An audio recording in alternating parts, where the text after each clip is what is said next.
Hi, let's talk about VeChain, ticker symbol VET, VET.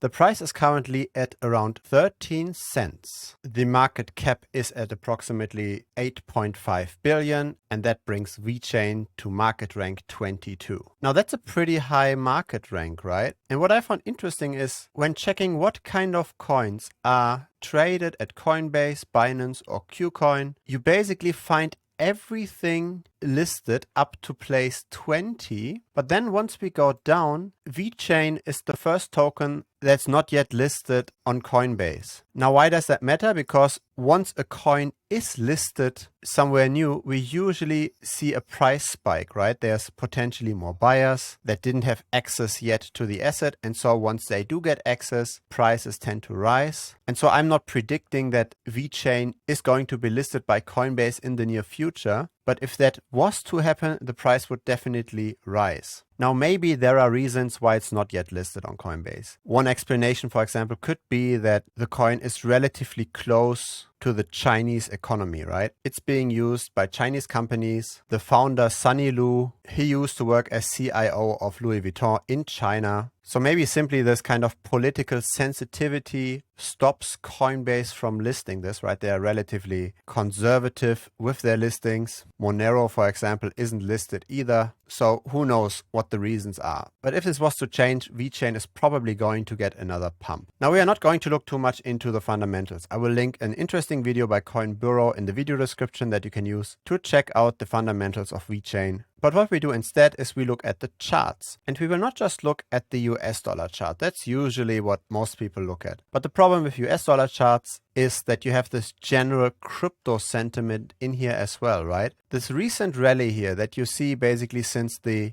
20th of July, you see this in any crypto asset. You see this in Bitcoin, you see this in Ethereum. Everything is going up since the 20th of July. And so when you look at the US dollar chart, you get the overall crypto sentiment baked into your asset. But the problem is the reason why you're going down this list of altcoins here is probably not necessarily simply out of passion for the project, but maybe because you want to have something with lower market cap that can potentially outperform those heavyweights of Bitcoin and Ethereum, right? It's pretty hard nowadays to get Bitcoin to 10x in a few months, but it's way easier for this to happen lower down the rankings, right? And that's probably the main reason why you consider, buy and trade altcoins. And so what you really have to look at when analyzing those charts, when looking at those charts, is not the US dollar chart, because that gives you overall crypto sentiment. You have to look at relative valuations. How much is my altcoin outperforming Bitcoin, for example? Because you take on more risk with your altcoin, right? It has a lower market cap, more risk, more volatility. Thus, you need outperformance, more return. If you don't get more return from a small altcoin, but you take on so much more risk, then you're not really winning, at least if you adjust for risk. And so you want to get the best risk versus reward. And so what I like to look at is the altcoin valuation in Ethereum, because Ethereum in its nature is similar to a lot of altcoins, right? It's traded actively. People get in and out of the market. Not so many people DCA into Ethereum and hold it for the long term. Very different though to Bitcoin, right? Bitcoin is now dominated by institutional investors. They buy it now as a portfolio diversifier to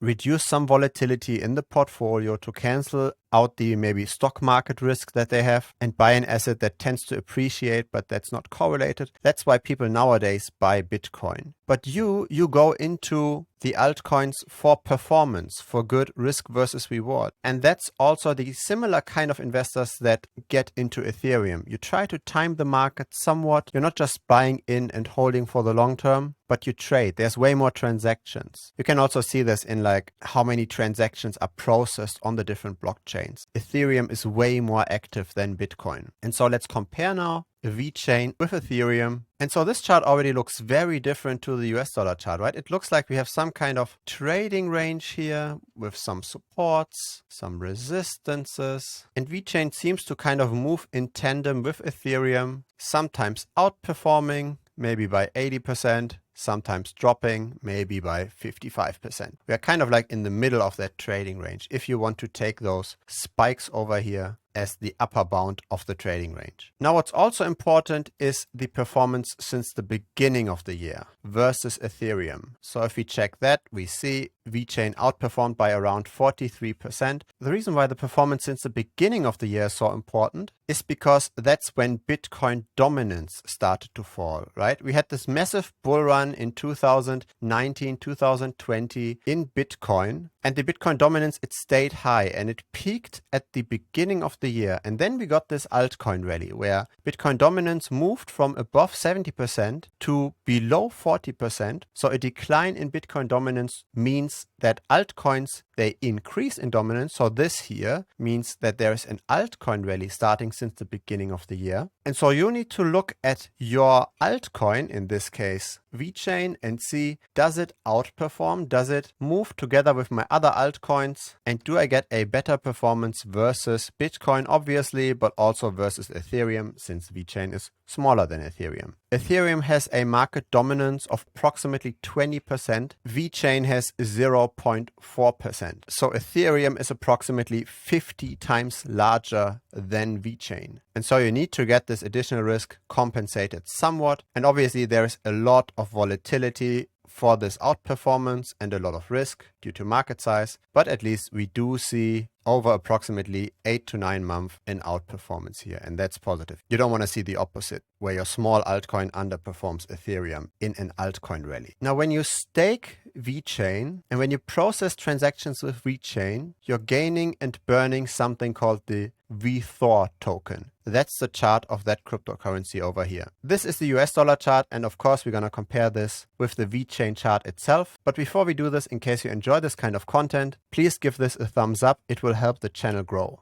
Thank you.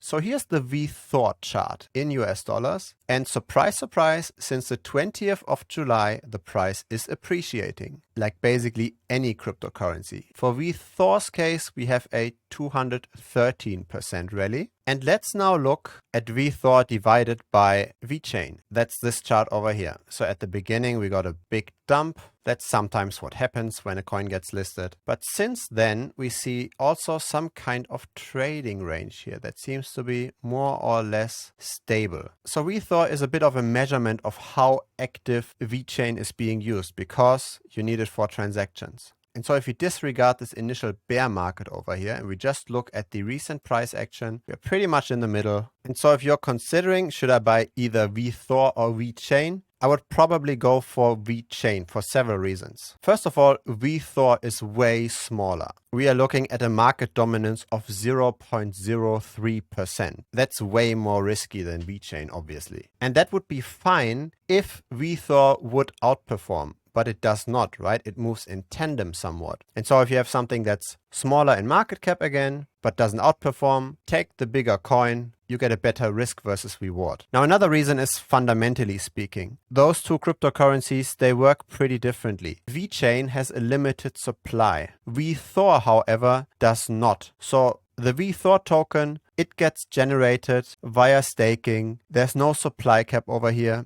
And so over the very, very long run, I can't really see a scenario where Vethor would outperform VeChain. So now what's my final price prediction for VeChain? Would I get into VeChain right now? To me, this looks relatively neutral. I would completely dismiss the US dollar chart. I would only look at the Ethereum chart. And what's probably best is to really try to time this somewhat. Because currently the risk versus reward, it's not too impressive, right? But once we drop versus Ethereum by like 50%, so this could be by either Ethereum doubling and VeChain being stable, or VeChain completely collapsing, right? Or a combination of both. If we see this relative valuation to come down again, then I think it does make quite a bit of sense to attempt a short-term trade, because this trading range, it does seem to be more or less stable. I would be surprised if VeChain, if it was at this kind of level, would drop another 50% or so versus Ethereum. Of course, nothing is impossible, but simply on a bounce of probabilities, I would feel way more comfortable buying it over here than buying it over here, where risk versus reward is not particularly impressive. Don't forget to subscribe in case you enjoyed this video. I publish videos every single day.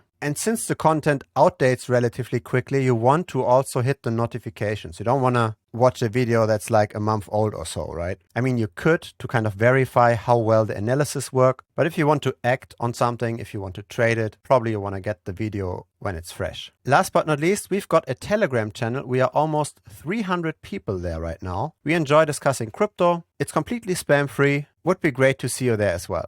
See you next time. Bye-bye.